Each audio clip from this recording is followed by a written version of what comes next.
मैं हूं आपके साथ पलक शर्मा। आइए नजर डालते हैं फटाफट खबरों की ओर।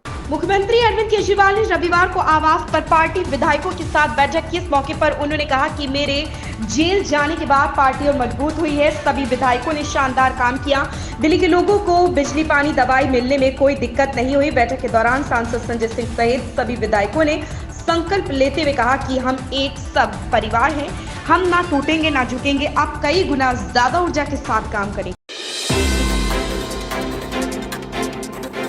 बरहामपुर से कांग्रेस सांसद और पार्टी उम्मीदवार अधीर रंजन चौधरी ने कहा कि टीएमसी के गुंडे कार्यकर्ता सड़कों पर कब्जा करने और लोगों के लिए समस्याएं पैदा करने की कोशिश कर रहे हैं। मैंने चुनाव आयोग से उन्हें तितर-बितर करने का अनुरोध किया, लेकिन वे फिर से वापस आ जाते हैं। हम उन्हें किसी भी बूथ पर कब्जा नहीं करने देंगे, ना ही मैं बरहामपुर टीएमसी को जीतने दूंगा।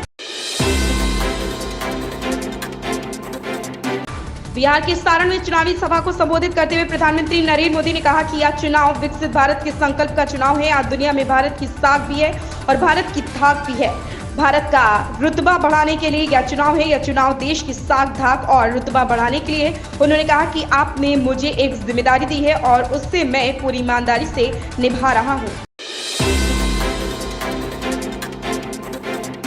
सीबीएसई बोर्ड ने बहुप्रतीक्षित कक्षा 12वीं का रिजल्ट घोषित कर दिया है। इस बार कक्षा 12वीं में 87.98% बच्चे पास हुए। छात्र सीबीएसई बोर्ड रिजल्ट की आधिकारिक वेबसाइट result.cbse.nic.in पर जाकर अपना रिजल्ट चेक कर सकते हैं। मेरठ में केएल स्कूल की राम्या सिंगर और दीवान की मानसी ने 99.4% अंक पाकर 12वीं में जिले में सबसे ज्यादा अंक हासिल किया है।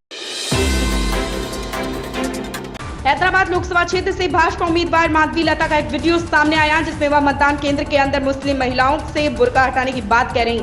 हैदराबाद लोकसभा सीट से चुनाव लड़ रही भाजपा की प्रत्याशी माधवी लता पर एफआईआर दर्ज हुई है। बताया जा रहा है कि मलकपेट पुलिस स्टेशन में यह केस दर्ज किया गया है।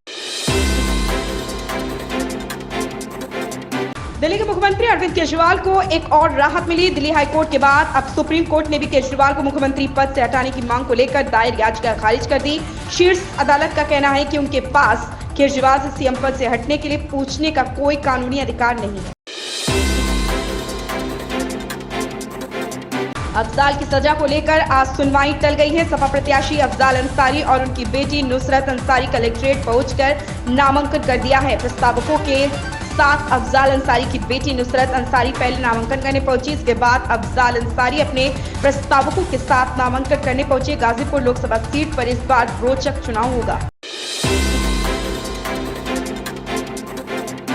देश के पूर्वी, मध्य और दक्षिण भाग में मौसम का मिजाज एक बार फिर बिगड़ गया है। पश्चिम बंगाल के उप हिमालयी क्षेत्रों, बिहार, झारखंड, पश्चिम मध्य प्रदेश समेत आंतरिक कर्नाटक और तमिलनाडु तक में पिछले 24 घंटे के दौरान अलग अलग स्थानों पर भारी वर्षा हुई। कई जगहों पर आंधी और तूफान का असर देखा गया। मौसम विभाग ने कहा कि इन राज्यों के अधिकतर इलाकों में अभी 16 मई तक ऐसा ही मौसम बने रहने का अनुमान है। कांग्रेस के पूर्व अध्यक्ष राहुल गांधी ने सोमवार को रायबरेली के साथ अपने परिवार के रिश्तों को याद करते हुए कहा कि यह उनकी दादी और पूर्व प्रधानमंत्री इंदिरा गांधी तथा उनकी मां सोनिया गांधी की भी कर्मभूमि रही और इसलिए वह यहां से चुनाव लड़ने आए हैं। रायबरेली संसदीय क्षेत्र से कांग्रेस के उम्मीदवार राहुल गांधी यहां के महाराजगंज स्थित मेला ग्राउंड में आयोजित एक चुनावी रैली को संबोधित कर रहे थे। सीरीज हीरा मंडी में एक्ट्रेस सोनाक्षी सिन्हा को फरीदन के किरदार में देखा गया। हालांकि पहले वे इस रोल को नहीं करना चाहती थी।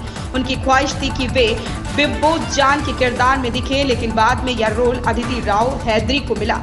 फरीदन के किरदार में भी सोनाक्षी ने उम्दा काम किया। उनका काम देख सीरीज के डायरेक्टर संजय लीला बंसाली भी खुद को तारीफ करने से रोक नहीं पाए। जब उन्होंने सोनाक्षी की तारीफ की तो एक्ट्रेस बेहोश होने वाली थी।